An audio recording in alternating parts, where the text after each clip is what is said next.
္ဂလာပါပေါ့ပေါ့ဒါကတော့ဒီနေ့ ABC ပါတိုက်ကားလဲ9500 ABC လဲ9500ဆိုတော့ ABC နှလုံးတောက်လိုက်ရင်ကျွန်တော်နည်းနည်းရေးချက်လေးဖြစ်သွားတယ်တိုက်ကားတော့3လောက်တောက် ABC ကနှလုံးလောက်တောက်ရင်တော့ရတယ် ABC ပဲတောက်တယ်နှလုံးမှာတောင်းချောင်းတယ်ကျွန်တော်အပြေးလေးနဲ့ဝါဆိုင်မှာဆိုတော့4-5ကြာတယ်မတက်နိုင်ဘူးကိုယ်ဆိုင်ထဲမှာပဲတောက်ရတယ်ဟိုဒါတောက်ပြီးသွားရင်ဆိုင်ထဲပြန်တော့ပြောနေတာလေးတခုလို့ရှိဆိုင်ထဲမှာပြန်ကြည့်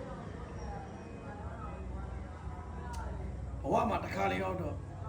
တငယ်ချင်းတွေမိတ်ဆွေတွေအရန်ချက်တယ်အဲတငယ်ချင်းတွေမိတ်ဆွေတွေကတကယ်မချက်ဘူးအပေါ်ရံမဲ့ချက်တာ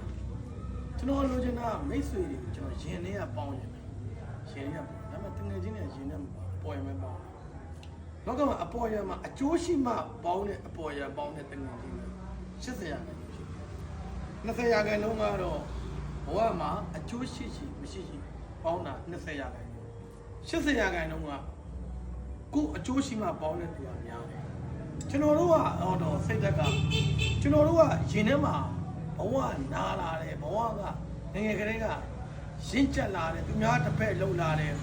သူများနောက်လိုက်လှုပ်လာတဲ့ခါတော့80ရာခိုင်နှုန်းကသူများတို့ဘေးဆက်ချင်ကျွန်တော်လိုချင်တာ20ရာခိုင်နှုန်းတကယ်လို့ကျွန်တော်မကူညီခြင်းဖြစ်ရင်20ရာခိုင်နှုန်းမဖြစ်တကယ်80ရာခိုင်နှုန်းတော့ဓမ္မစက်တကယ်ကူညီခြင်းနဲ့စိတ်ရင်ထဲမှာရှိတဲ့အတွက်ကိုလည်းတငယ်ချင်းတွေကိုဖုံးဆက်တယ်ပြောတယ်မြေးတယ်ခေါ်တယ်ဒါပေမဲ့တငယ်ချင်းတွေကလူမကြိုက်လူမစကားပြောဘဝမှာခံစားချက်ဆိုတာလူတိုင်းမှာရှိတယ်ဒါပေမဲ့ဖြစ်တည်မှုကလူတိုင်းမှာတော့မရှိဘူးတခါလေဘဝမှာပြောချင်တာဘာလို့ပြောချင်တာလဲဆိုရင်စီးပွားရေးသမားတွေကစီးပွားရေးလိုပဲလုပ်တာကောင်းတယ်တခါလေမိတ်ဆွေလိုညီကိုမောင်နှမတော်မရဘူးညီကိုမောင်နှမတော်ငွေကြေးနဲ့ပဲတသိန်းစံတကယ်စီးပွားရေးတကယ်ချင်းနဲ့ပူဆန်မှာပေါ့ဆန္ဒကိုကျွန်တော်ဖိဖြစ်စရာမလိုဒါပေမဲ့ကျွန်တော်ဖိဖြစ်တာကျွန်တော်ငယ်ရတငယ်ချင်းမဲ့တယ်တငယ်ချင်းချစ်တယ်ညီကိုလည်းညီကိုချစ်တယ်ညီကိုမဲ့တယ်ဒါမကောင်းဘာလို့မကောင်းလဲဒီလားစိတ်ဆင်းရဲဘာလို့စိတ်ဆင်းရဲလဲ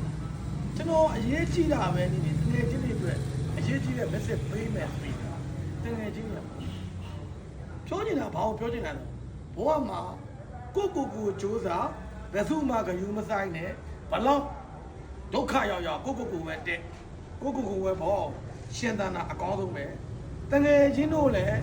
တကယ်ချင်းတွေကိုဆွဲမခေါ်နဲ့ကိုပဲတက်မိသားစုလည်းဆွဲမခေါ်နဲ့ရှင်လို့လည်းတော့ကိုတက်မင်းပေါ်ရောက်တိုင်းကြိုက်တဲ့ကောင်ဆွဲခေါ်လို့ရတယ်နော်ပြောချင်တာကိုတက်ပါ let's go ပါဒီလောက်နဲ့ဆုံးသက်ပါပြီ